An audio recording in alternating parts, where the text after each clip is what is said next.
Good morning class. Let's continue our topic linear equations in two variable, and today we are solving exercise 3D and yesterday we have done up to question number 23rd. मतलब मैंने आपको homework दिया था up to question number 23rd and question number 24th. Let's see question number 24th. Question number 24th is in continuation of question number 23rd. यानी वो जो question number 23rd था वही था कि for infinite number of solution find the value of a and b.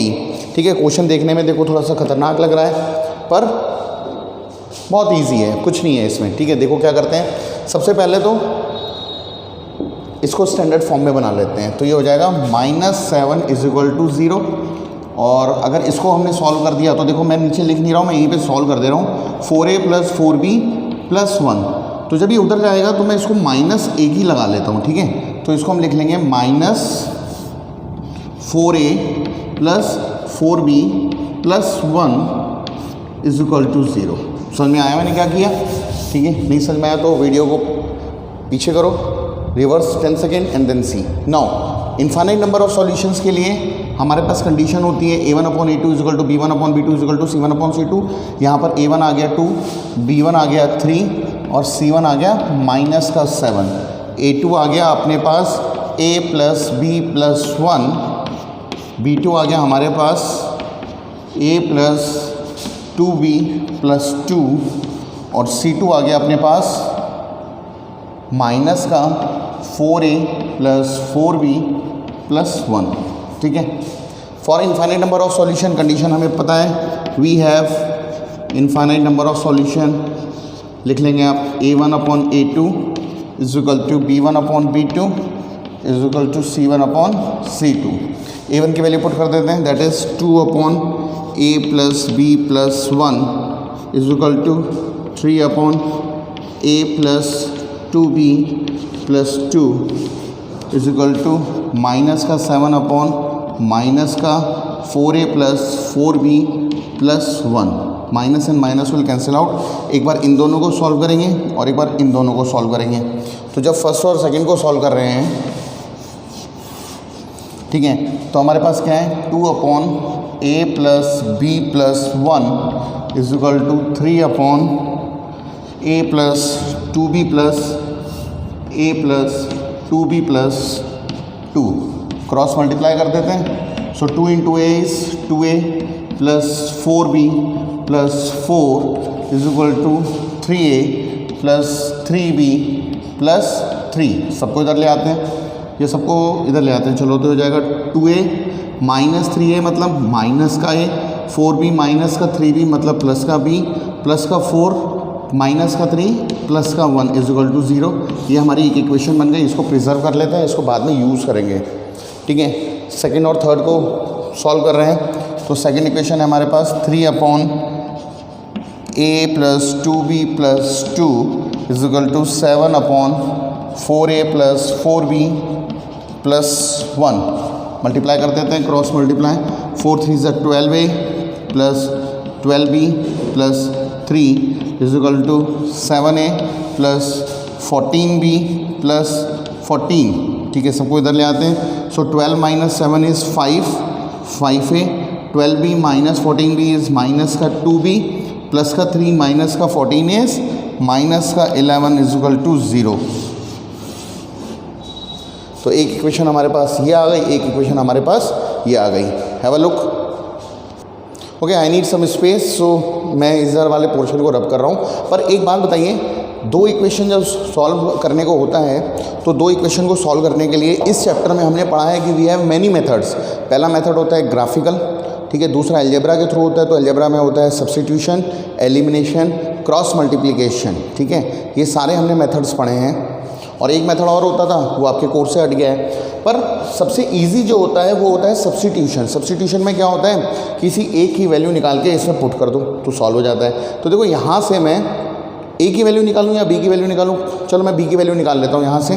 तो यहाँ से बॉक्स हटा दिया जाए, यहाँ से मैंने b की वैल्यू निकाली, b = तो b क्या हो जाएगा, a उधर जाएगा तो प्लस का a हो जाएगा, 1 उधर आएगा तो माइनस का a हो जाएगा। सो ये आ गया b = a - 1। इसको इक्वेशन को मैंने नाम दिया 1। Now I will put the value of b in equation number 1। तो वहाँ पे वैल्यू पुट करने के बाद देखते हैं क्या होता है। अच्छा, you can solve this question by elimination also, पर एलिमिनेशन थोड़ा सा ना डिफिकल्ट पड़ता है, तो I suggest substitution method. You can solve it by elimination also. So putting the value of putting the value of b that is equal to a minus 1 in equation number 1। Equation number 1 हमारे पास क्या है, 5a minus का 2b minus का 11 is equal to 0, यानी is equal to 11 कर दे रहे हैं, is equal to 11। ठीक है, b की वैल्यू यहाँ पर पुट कर दो, तो ये हो गया 5a माइनस 2 इंटू b की वैल्यू है a minus 1 is equal to 11, तो ये हो जाएगा 5a माइनस का 2a प्लस का 2 is equal to 11। 5 minus 2 is 3a, और ये जब 2 उधर जाएगा तो हो जाएगा 9।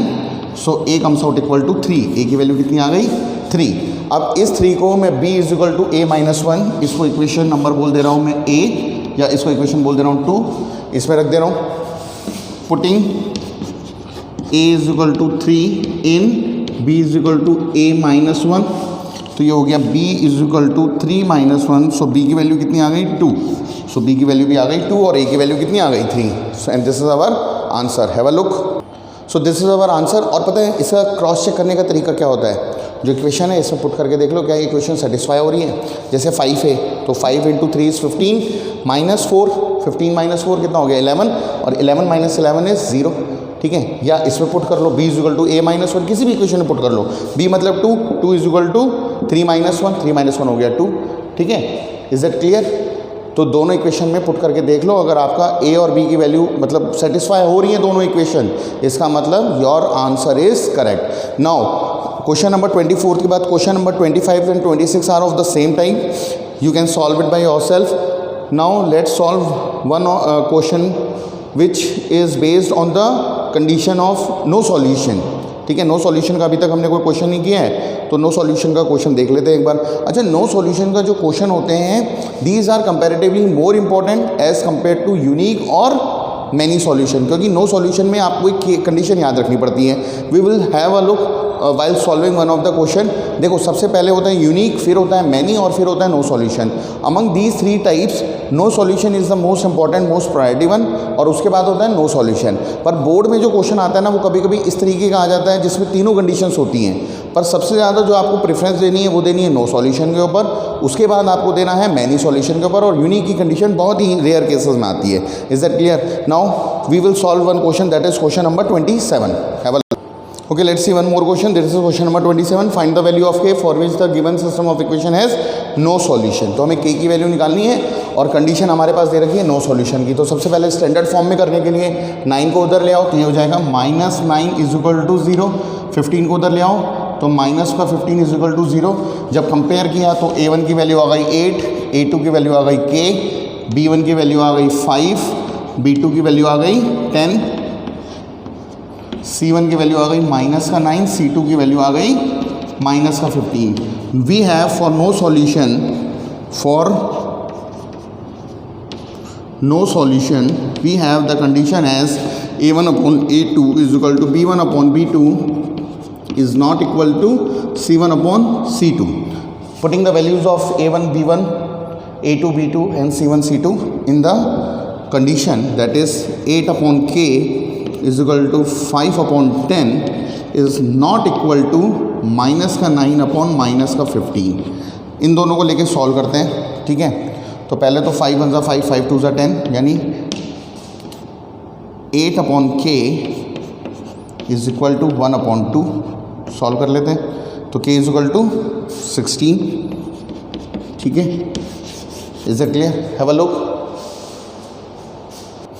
ओके, देखो अब मैंने यहाँ पर ना सिर्फ इन दोनों को लिया। कई बच्चे बोलेंगे सर इन दोनों को सॉल्व क्यों नहीं किया, क्योंकि ध्यान से देखो यहाँ पर सॉल्व हो गया रहा है 1 upon 2 which is not equal to -9 upon -15। इसको काट देते हैं, तो क्या 1 अपॉन 2 9 अपॉन 15, इसको भी सिंप्लीफाई कर लेते हैं। 3 3 9, 3 अपॉन 15। क्या 1 अपॉन 2 3 अपॉन 5 के इक्वल है? नहीं है इक्वल, पर कंडीशन भी तो नॉट इक्वल की है। ठीक है, इसलिए मैंने इन दोनों को लेकर सॉल्व किया। पर अगर मान लो यहाँ पर और यहाँ पर के होता, इनफैक्ट यहाँ पर के होता, तब हमें सेकंड और थर्ड को भी सॉल्व करना होता। Is that clear. नाउ हम लोग एक यहाँ वाला क्वेश्चन और देखते हैं। इस क्वेश्चन में k इक्वल टू 60 यानी फर्स्ट और सेकंड को सॉल्व करेंगे हमारा आंसर आ गया।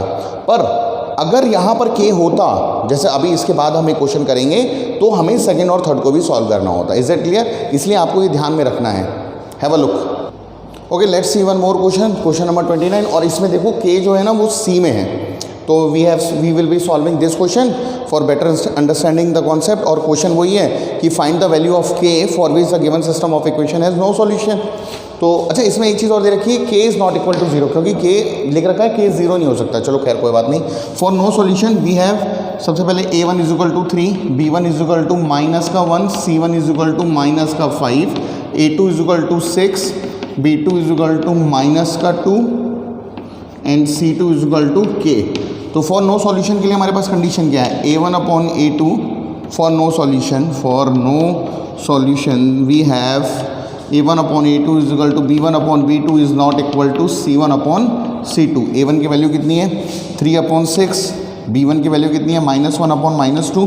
तो देखो 3 1 3, 3 2 6, minus and minus 1 upon 2 1 upon 2 के इक्वल है। और कंडीशन भी ये है, is not equal to minus का 5 अपॉन k। ठीक है, अब इसमें से चाहे ये ले लो चाहे ये ले लो, क्योंकि ये दोनों तो इक्वल है, तो I am taking these to.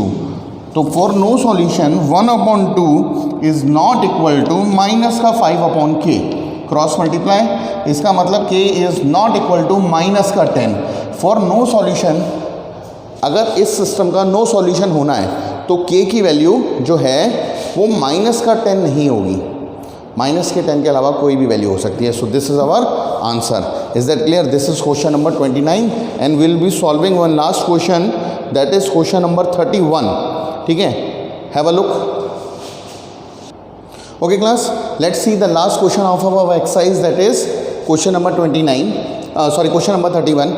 Question number 31 कह रहा है कि for the given system of equation find the value of k so that the equation has a non-zero solution, has a non-zero solution। अब बच्चे देखेंगे कहेंगे सर इसमें तो c1 है ही नहीं, यानी हमारी जो स्टैंडर्ड फॉर्म होती है a1x plus b1y plus c1 is equal to 0। अब बच्चे कहेंगे सर यहाँ पर तो c1 है ही नहीं। तो जब c1 नहीं होता है तब हमारी जो सिस्टम होता है वो बन जाता है होमोजीनियस सिस्टम ऑफ इक्वेशंस। क्या बन जाता है? मैं यहाँ पर आपको लिख दे रहा हूँ, होमोजीनियस सिस्टम ऑफ इक्वेशंस। और होमोजीनियस में जनरल फॉर्म क्या होती है?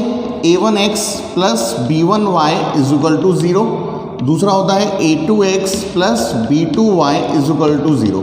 अब इसमें दो केसेस होते हैं इस होमोजीनियस सिस्टम ऑफ इक्वेशन के। ठीक है, या तो ज़ीरो सॉल्यूशन होगा या नॉन ज़ीरो सॉल्यूशन होगा। तो फॉर ज़ीरो सॉल्यूशन, तो देखो मैं यहाँ लिख दे रहा हूँ फॉर ज़ीरो सॉल्यूशन। अच्छा, ज़ीरो सॉल्यूशन का मतलब क्या? ज़ीरो सॉल्यूशन क्या? ज़ीरो सॉल्यूशन मतलब x की वैल्यू भी 0 और y की वैल्यू भी 0। तो ये हमारा आंसर आएगा होमोजीनियस का। होमोजीनियस का answer x is equal to 0 और y इज इक्वल टू 0 आएगा कब? जब हमारे पास कंडीशन होगी a1 upon a2 is not equal to b1 upon b2। Is it clear? और होमोजीनियस का infinitely number of solution, infinitely non zero solution. ठीक है, होमोजीनियस की इन्फानाइट नॉन ज़ीरो सॉल्यूशन की जो कंडीशन होती है वो होती है a1 upon a2 is equal to b1 upon b2। ठीक है, तो नॉन ज़ीरो सॉल्यूशन की, ये हमारी नॉन ज़ीरो सॉल्यूशन की कंडीशन होती है और ये हमारी ज़ीरो सॉल्यूशन की कंडीशन होती है। तो ज़ीरो सॉल्यूशन मतलब a1 upon a2 is not equal to b1 upon b2। अगर ऐसा है इसका मतलब आंसर आएगा आपका x इज इक्वल टू 0 और y इज इक्वल टू 0, जिसको हम बोलते हैं ज़ीरो सॉल्यूशन। और इन्फानाइट नॉन ज़ीरो सॉल्यूशन की कंडीशन होती है a1 upon a2 is equal to b1 upon b2। Is that clear? अब हमारा क्वेश्चन कह रहा है, क्वेश्चन नंबर 31, कि find the value of k for which the given system of equation has a non zero solution. तो non zero solution की condition आपके पास पता है, a1 upon a2 is equal to b1 upon b2। ये homogeneous है क्योंकि homogeneous में c1 नहीं होता। तो यहाँ पर देख लेते हैं a1 की वैल्यू कितनी है 5, a2 की वैल्यू कितनी है 2। ठीक है, b1 की वैल्यू कितनी है -3, b2 की वैल्यू कितनी है 3, k। ठीक है, फिर हमें निकालना है नॉन ज़ीरो सॉल्यूशन। तो for non zero solution condition क्या होती है हमारे पास नॉन ज़ीरो सॉल्यूशन की? देखो वहाँ पर लिखी हुई है नॉन ज़ीरो सॉल्यूशन की condition, a1 upon a2 is equal to b1 upon b2। तो a1 upon a2 is equal to B1/B2। A1 कितना है 5/2 इज इक्वल टू B1 कितना है -3/K। इसको सॉल्व कर लेते हैं तो 5K, इसको सॉल्व किया तो आ गया 5K इज इक्वल टू -6, यानी K इज इक्वल टू -6/5। तो जब इसका नॉन ज़ीरो सॉल्यूशन होगा, नॉन ज़ीरो सॉल्यूशन के लिए जो हमारी K की वैल्यू है वो हो जाएगी -6/5 and this is our answer. Have a look. तो क्लास हमने जो सीखा अभी वो सीखा होमोजीनियस सिस्टम ऑफ इक्वेशन। और होमोजीनियस क्या होता है, जिसमें कांस्टेंट C1 गायब हो जाता है। तो देखो A1x + B1y is equal to 0 और A2x + B2y is equal to 0। मैं जल्दी से रिवाइज करा दे रहा हूँ। इसके दो सॉल्यूशन होते हैं, एक होता है जीरो सॉल्यूशन और एक होता है non zero solution. Zero solution की कंडीशन होती है A1/A2 is not equal to B1/B2 और जीरो सॉल्यूशन का मतलब x की वैल्यू भी 0, y की वैल्यू भी 0। फॉर नॉन जीरो सॉल्यूशन जो हमारे पास कंडीशन होती है वो होती है A1/A2 is equal to B1/B2। ठीक है, और उसी के बेसिस पर एक क्वेश्चन है जो मैंने आपको सॉल्व करा दिया, K की वैल्यू आ गई -6/5। अच्छा, इसी क्वेश्चन पे और हमारी एक्सरसाइज में इस टाइप का कोई क्वेश्चन नहीं है, but you will find one more question that is example number 15। So along with this you have to solve example number 15 which is also based on this homogeneous system of equation, and with this we have completed our linear equation condition for solvability। अच्छा, जो हमारी अगली exercise है that is called as word problem, और word problem अभी course में नहीं है, अभी कोर्स में नहीं है, मतलब ऑनलाइन जो हम पढ़ा रहे हैं उसमें वर्ड प्रॉब्लम कोर्स में नहीं है। ठीक है, वर्ड प्रॉब्लम हम जब स्कूल खुलेगा, जब भी खुलेगा, we will solve word problems after opening of that school, क्योंकि वर्ड प्रॉब्लम्स में समझाना बहुत ज़्यादा होता है और वो 10-10, 15-15 मिनट की वीडियोज़ में पॉसिबल नहीं है, और अगर पॉसिबल भी है then it will take more time, बहुत टाइम कंज्यूमिंग है वो। So we are stopping the chapter only after completing the exercise 3D. So that will be all for today, and in the next video we will continue our coordinate geometry.